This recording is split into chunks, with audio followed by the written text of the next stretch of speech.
శ్రీమాత్రే నమః. Welcome to Sadguru Jyothishalayam. మా ఛానల్ ద్వారా చూస్తున్నటువంటి ప్రేక్షక మిత్రులందరికీ నమస్కారాలు. చాలామంది మా యొక్క ఛానల్ ప్రోగ్రామ్స్ అన్నీ చూస్తున్నారు. మాకు అది వ్యూవర్స్లో కనబడుతున్నారు, లైక్స్లో కనబడుతున్నారు, కానీ సబ్స్క్రైబింగ్లోనూ షేరింగ్లోనూ చాలా తక్కువ కనబడుతున్నారు.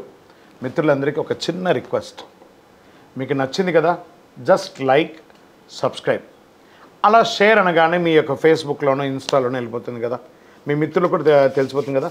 మా ఛానల్ని ఒక్కసారి అలా ప్రమోట్ చేయండి. ఇది ఒకటి మీరు మాకు చేసే ఒక మంచి సేవా కార్యక్రమం. ఈ సద్గురు జ్యోతిషాలయం నుంచి ఈ యొక్క జూన్ నెల ద్వాదశ రాశులకి గోచార రీత్యా రాశి ఫలితాలు ఎలా ఉన్నాయి అనేది మనం తెలుసుకోబోతున్నాం. ప్రతి ఒక్కరికి జాతకం అంటే ఒక క్యూరియాసిటీ.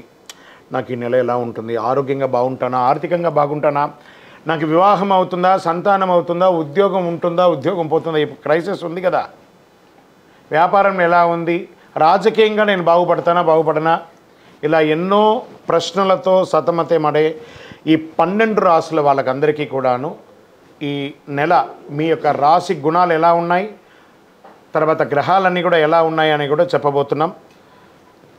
మళ్ళీ ఈ యొక్క జాతకం చూడగానే మీ జీవితం మారిపోతుంది అనుకుంటున్నారా? కాదట. మీరు పుట్టినప్పటి నుంచి ఆఖరి గడియల వరకు ఆ విధాత మీ తల మీద రాసేసి ఉంటాడు, మీకు ఇవి జరగాలి, ఇవి జరుగుతుందని. ఖచ్చితంగా అవే జరుగుతుంది. మరి మీరు ఎందుకు చెప్తున్నారండి అని అంటే, ఒక వెళ్తున్నటువంటి ఒక దారిలో స్పీడ్ బ్రేకర్స్ మధ్యలోనే పుట్టుకొస్తుంది కదా రోడ్లో, అలాగే ఈ స్పీడ్ బ్రేకర్స్ అనమాట ఈ యొక్క జాతకం. అలా మీరు క్షేమంగా వెళ్ళాలి, ఇక్కడెక్కడ స్పీడ్ బ్రేకర్స్ ఉన్నాయి, జాగ్రత్తగా ఉండండి అని ఒక తెలిపే ఒక ప్రక్రియ మాత్రమే ఈ యొక్క జాతకం. తర్వాత చాలామంది ఈ యొక్క జాతకం తెలుసుకోవాలనుకుంటారు. మా లాంటి వాళ్ళ దగ్గరనో లేదా చాలామంది సద్గురువుల దగ్గర అంతా కూడా అడుగుతూ ఉంటారు, గురుగారు నాకు చాలా అప్పులు ఉన్నాయి, నాకు ఈ జాతకం చెప్పనంటే, అప్పులు ఉన్నాయనంటే అప్పులు తీర్చండి, ఉద్యోగమో వ్యాపారమో చేసి జాతకం చెప్తే అప్పులు తీరవు. క్లియర్ ఒకటి. తర్వాత మీరు తెలుసుకోవాలనుకుంటున్నారు, మీ పరిసర ప్రాంతాల్లో ఉన్నటువంటి గురువులనో లేకపోతే మా దగ్గర అడగాలనుకున్నాను అనుకోండి, ఇల్లీగల్ అఫైర్స్ గురించి ఏది అడగండి. మనం తప్పులు చేసి వాళ్ళని అడగడం ఏంటి, అది కాదు, అలా కూడా అడగకూడదు. తర్వాత చిన్నపిల్లలు ఖచ్చితంగా 21 సంవత్సరాల లోపు వాళ్ళు ఈ జాతకాలంతా కూడా చూడకండి.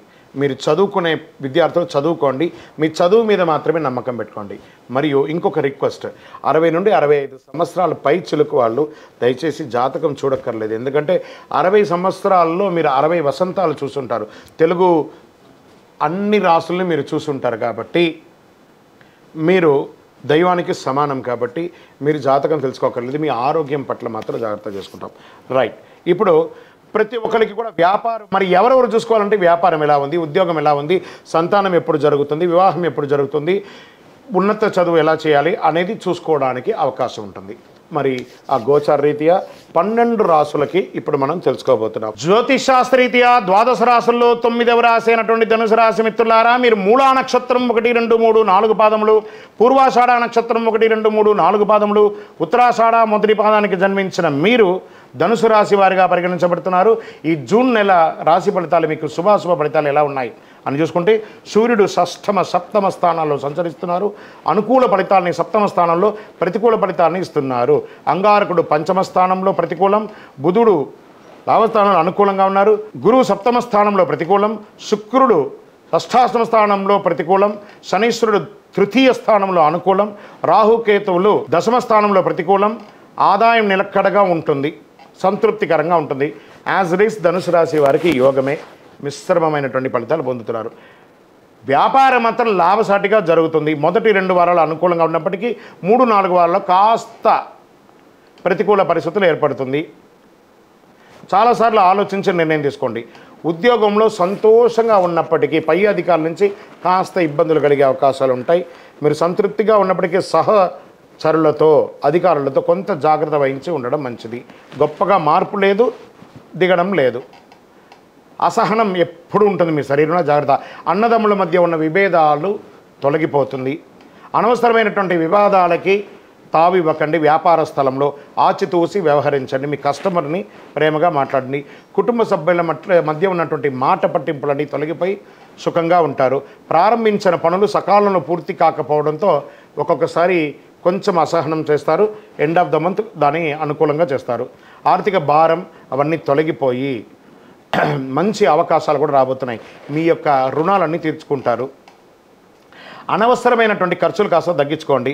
అవసరమైన ప్రయాణాలు మాత్రమే చేయండి లేదా ప్రయాణాలు మానుకోండి. ఆరోగ్యపరంగా కాస్త జాగ్రత్త.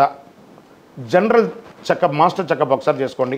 వృత్తిపరమైనటువంటి ఏ వృత్తి చేసిన వారైనా, ఏ కుల వృత్తియో జన్మ వృత్తియో చేస్తున్న వారికి కాస్త మిశ్రమ ఫలితం అని చెప్పచ్చు. రాజకీయాలకి ప్రత్యర్థుల విషయంలో చాలా జాగ్రత్తగా ఉండాలి. మీ యొక్క పరిస్థితిని, మీ యొక్క పొజిషన్ని నిలుపుకోవడానికి చాలా ప్రయత్నం చేయాలి లేదా చేజారిపోయే అవకాశాలు కూడా ఉన్నాయి. స్పోర్ట్స్ వాళ్ళకి చాలా మిశ్రమంగా ఉందని చెప్పచ్చు. షేర్ మార్కెట్ బాగుంది.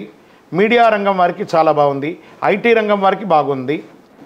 వివాహం కాని వారికి వివాహం ఒక నెల అలా పోస్ట్పోన్ అయ్యే అవకాశాలు ఉన్నాయి. జాగ్రత్త పడండి. నూతనంగా ఉద్యోగం ప్రయత్నం చేసేవారికి ఆఫర్ లెటర్స్ వస్తున్నాయి. విద్యార్థులకి ఇది ఒక మంచి సమయం అని కూడా చెప్పచ్చు. ఇంకొకటి, కోర్టు వ్యవహారాలు మీకు అనుకూలం వచ్చే అవకాశాలు ఉన్నాయి. Get ready. చంద్రాష్టమం ఉంటుంది. ఈ 2.5 రోజులు జాగ్రత్త. వాహనం నడిపేటప్పుడు, సంతకాలు పెట్టేటప్పుడు, ఇతరులతో మాట్లాడేటప్పుడు జాగ్రత్తగా ఉండండి. పింక్ కలర్, ఊదా రంగు మీకు చాలా కలిసి వస్తుంది ఈ నెల.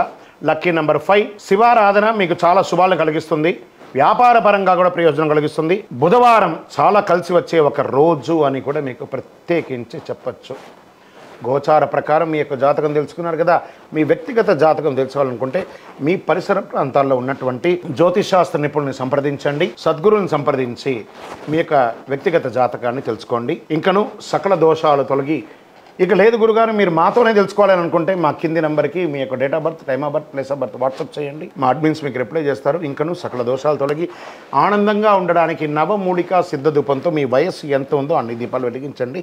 విజయవస్తు. ఈ 12 జ్యోతిష శాస్త్రం ద్వారా 12 రాసుల వారికి మనం గోచార ప్రకారంగా చెప్పుకున్నాం కదా. మీరందరూ కూడా ఆయురారోగ్య ఐశ్వర్య భోగభాగ్యాలతో ఉండాలని ఆ అఖిలాండ కోటి బ్రహ్మాండ నాయకుడు శ్రీ ధర్మశాస్త్ర అయ్యప్ప స్వామి వారిని ప్రార్థన చేస్తున్నాం. మీరు తిరుపతికి వచ్చినప్పుడు మనము జీవకోన అనే ప్రాంతంలో కపిలి తీర్థానికి దగ్గరలో బ్రహ్మశ్రీ డాక్టర్ చంద్రమౌళి గురుస్వామి గారు అయ్యప్ప స్వామి వారికి 18 అవతారముల దేవాలయాన్ని నిర్మించి సమాజానికి అంకితం ఇచ్చున్నారు. ఆ దేవాలయంలో అడుగు పెట్టాలంటే పూర్వజన్మ సుకృతం ఉండాలి. అలాంటి అద్భుతమైనటువంటి దేవాలయాన్ని మీరందరూ వచ్చి దర్శనం చేసుకోవాలని కోరుకుంటున్నాం. మీకోసం, మీ యొక్క యోగక్షేమం కోసం ఎప్పుడూ ప్రార్థన చేస్తూ ఉంటాం. వందే మాతరం, వందే మాతరం, వందే మాతరం. చంద్రమౌళి వెంకటేష్ శర్మ.